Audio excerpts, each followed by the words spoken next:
Netong mga nakaraan nga, ang dami kong in-upload na mga alternative ink. Kung gumagamit ka ng Epson, Canon, or Brother. Eto nga yung mga video ko na yon. Panoorin mo na lang to kung gusto mong gumamit ng mga alternative ink. Dahil yung mga original ink talaga ng mga printer models na yan or mga printer brand, talagang medyo may kamahalan. Kaya naman mga tropa, kung isa ka sa mga gumagamit ng mga alternative ink, talagang napakalaking pasasalamat ko sa inyo mga tropa kung nagko-comment kayo dyan sa comment section at kung isinishare ninyo yung mga experience ninyo. Kaya naman ngayon, basahin natin yung comment ni Bentek. Eto si Bentek, gumagawa din siya ng mga contents tungkol sa mga printing and everything. Eto no, napakalaking halaga talaga nito sa mga kapwa natin na nasa industriyang ito. So basahin lang natin yung comment neto ni Bentek. Sabi niya dito, Inkrite mag 1 year na daw siya sa Canon G1010. Ibig sabihin, meron siyang Canon G1010 na printer and mag-iisang taon na daw siyang gumagamit ng Inkrite na ink. Kumbaga gumagamit nga siya ng alternative na ink. Sobrang salamat ko sa inyo mga tropa sa mga nagko-comment kagaya neto ni Bentek na sinishare yung experience nila para naman alam nyo yun na para ma-broadcast ko din sa mga ibang nanonood dito sa channel natin. At eto yung sinabi niya, ituloy natin. Yung color lang daw ang ginagamit niya na Inkrite and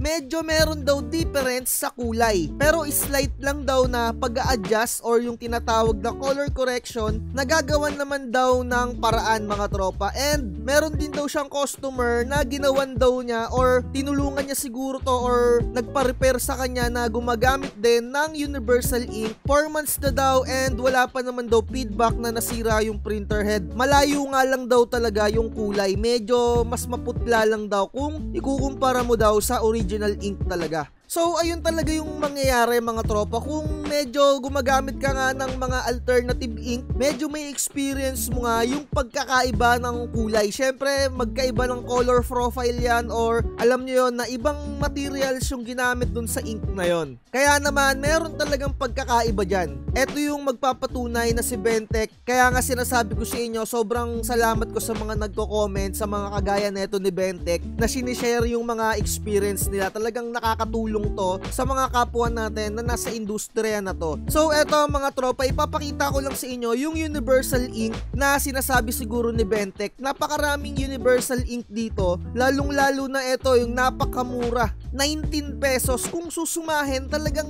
napakamura. Pero tandaan nyo mga tropa, once na gumamit kayo ng mga alternative ink or kagaya netong mga mumurahin na ink, talagang meron niyang risk. Kumbaga, syempre, iba yung color profile nun or ibang materials yung ginagamit dito sa ink na to kung ikukumpara mo siya dun sa pinaka-original. Syempre, yung printer head, hindi naman siguro pre-practice ni Epson or ni Canon etong mga universal or yung mga local na inks. So, sa tingin ko, talagang mga Canon printer or Canon ink lang talaga yung pinag-practice na nila doon during the test or siguro sinubukan din nila yung mga universal kaya ina-advise nila na kung gusto nyo yung longevity ng inyong mga printer head, talagang use original ink lang. Pero syempre hindi naman natin masisisi yung mga kapwa natin na nasa industriya na printing na makatipid. So kung ako sa inyo mga tropa, pumili kayo or mag-research kayo ng kung anong magandang ink na magagamit nyo na alternative para sa mga printer nyo, mapa Brother, mapa Canon, mapa Epson. Sa Epson printer talaga, napakaraming positive feedback tungkol sa paggamit ng Kui na brand na dye ink. Pero sa ngayon, time to time, umuugong yung mga haka-haka or yung mga experience ng mga iba nating tropa na kapwa natin na nasa industriya na to, etong brand ni Inkrite. Talagang alam mo yun, umuusbong or medyo matunog yung positive feedback dito. Sa mga naka-Epson printer or Canon, eto nga kagaya ni Bentek na naka-Canon printer siya, na-experience niya na goods naman daw yung paggamit niya ng dye ink neto ni Inkrite sa kanyang Canon G1010. So, napakarami naman kasi talagang maririnig kayo dyan na haka-haka, pero siguro mag-come up na lang kayo or i-testing ninyo. Ako, mga tropa kasi sa ngayon, Canon, dito sa Epson 805 ko, talagang goods na goods pa ako dito kay Hansol Pigment Ink. And sa mga printers ninyo, kung saan kayo nasanay, siguro sa tingin ko mag-stay na lang din kayo dyan. Pero kagaya nga neto ni Bentech, kasi yung printer niya ay Canon, eto siguro yung ginagamit niya, no, yung Universal Ink neto ni Inkrite for Canon printers. Makikita ninyo dito 120 pesos, and sa tingin ko naman medyo premium, or alam niyo yon na magandang klase yung mga materials na ginagamit dito sa ink na to. Kasi kung pagmamasdan nyo or medyo may alam kayo sa mga kalakaran ng mga item or kahit na anong bilihin, the more na mas mahal yung binibili nyo, nasa tingin nyo the more naman na mas quality yon, di ba? Syempre kung i-compare mo to, yung Inkrite na ink dito sa 19 pesos, kung medyo wise ka, kasi syempre mapapansin mo 19 pesos medyo sketchy, and dito naman sa Inkrite medyo may kamahalan, sabihin na natin na times 8 or times 10, 120 kasi yung presyuhan niya, syempre medyo sabihin na natin na palagay natin na medyo goods talaga, 'di ba? Pero isipin nyo mga tropa, kung gagamit kayo ng mga Canon printer kagaya ni Bentech, at tignan nyo yung mga ginagamit nyo, kung dye ink ba yan, kasi si Canon yung kanyang black ay pigment ink. Ito ang kagandahan dito kay Inkrite, meron silang mga model per model. Kumbaga halimbawa etong ink na to para dito sa mga models na to, and kagaya sa Epson printer na mga ink, merong mga Epson 003, meron din noon si Inkrite. Kaya sa tingin ko, kung ang mga printer ninyo yung Canon G1010, G2010, siguro ito na lang yung subukan ninyo. 150 or 200 yung black na pigment ink, kasi mga tropa, si Canon combination yung kanyang ink, yung black pigment ink and yung CMY dye ink. Pero sa pagkakaalam ko, etong si Bentech, yung colored niya, kagaya nga ng comment niya dito, yung CMY, cyan, magenta and yellow, Inkrite yung ginagamit niya. Pero pagdating naman sa color black, original ink pa rin yung ginagamit niya na pigment ink ni Canon mismo. At makikita natin dito sa ipinakita ko nga sa inyo, etong model na to, Inkrite for Canon, etong mga model na ganyan, nakikita ko dito yung black niya pigment ink. Siguro kung magpo full time ka na paggamit na Inkrite, eto na lang siguro yung gamitin mong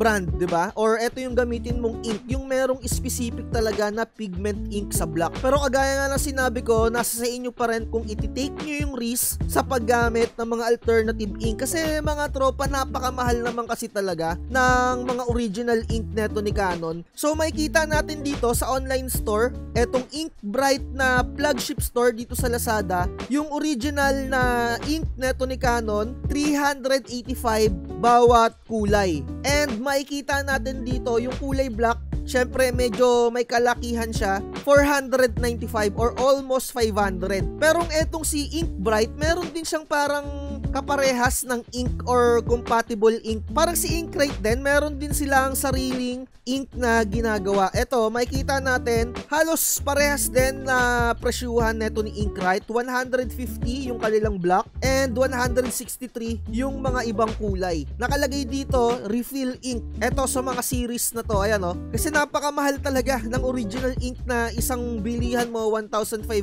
yung isang set, 'di ba? Ito nga lang mga tropa, sinabi ko nga sa inyo, bawat brands or bawat ink may mga kanya-kanyang karakteristik yan. And si Inkrite, eto naman yung nakikita ko na negative feedback dito kay Inkrite, parang hindi sila nagre-response sa kanilang mga customer. Kagaya nito, nabasa ko dito, poor service or parang poor customer service. No consideration to customer, never buy to the store, dahil pag may problema sa mga ipinadala na item nila, hindi ka na nila papansinin sa mga messages mo. So ayun lang yung nakikita ko or mga naririnig kong haka-haka sa kanila. Sa tingin ko legit naman to, kasi napakadaming naririnig ko dito na parang poor customer service nga lang talaga. Kumbaga, you get what you paid for lang.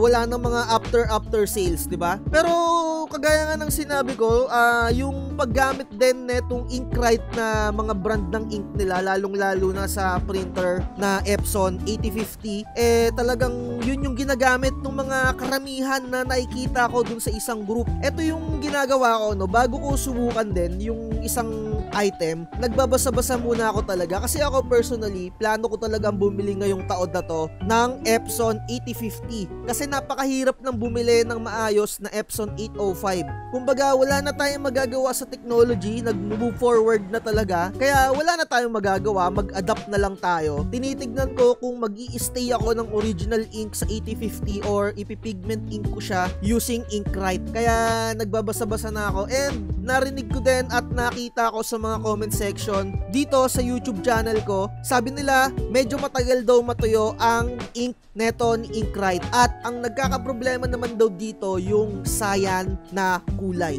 Kaya nga sinasabi ko sa inyo mga tropa, kung nai-experience ninyo yung mga kino-content ko dito, i-comment nyo dyan sa comment section para naman ma-share nyo din yung experience ninyo para syempre magkaroon din kami ng idea kasi hindi naman magaling mga tropa. Kumbaga kung ano yung nai-experience ko, sinishare ko lang din sa inyo and yung experience nyo naman hopefully ma-share nyo naman din sa akin para syempre kahit papano dun din ako kumukuha ng contents natin. Siguro dito na natin tapusin etong content na to. At least kahit papano nakakuha kayo sa akin ng mga feedback and sa mga iba nating subscribers kagaya nga neto ni Bentek, nakakuha tayo sa kanya ng mga idea or mga experience nga, diba? At nakita natin yung mga presyuhan neto ni Inkrite na mga ink and hopefully talaga makapag-share din kayo ng mga experience ninyo.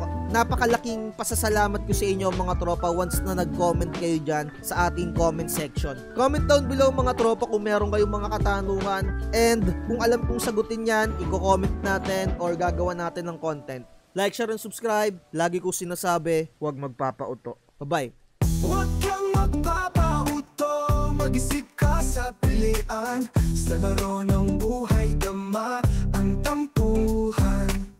Di lahat ng nagpa-hype, siguradong totoo. Sariling landas, hanapin mo sa mundo.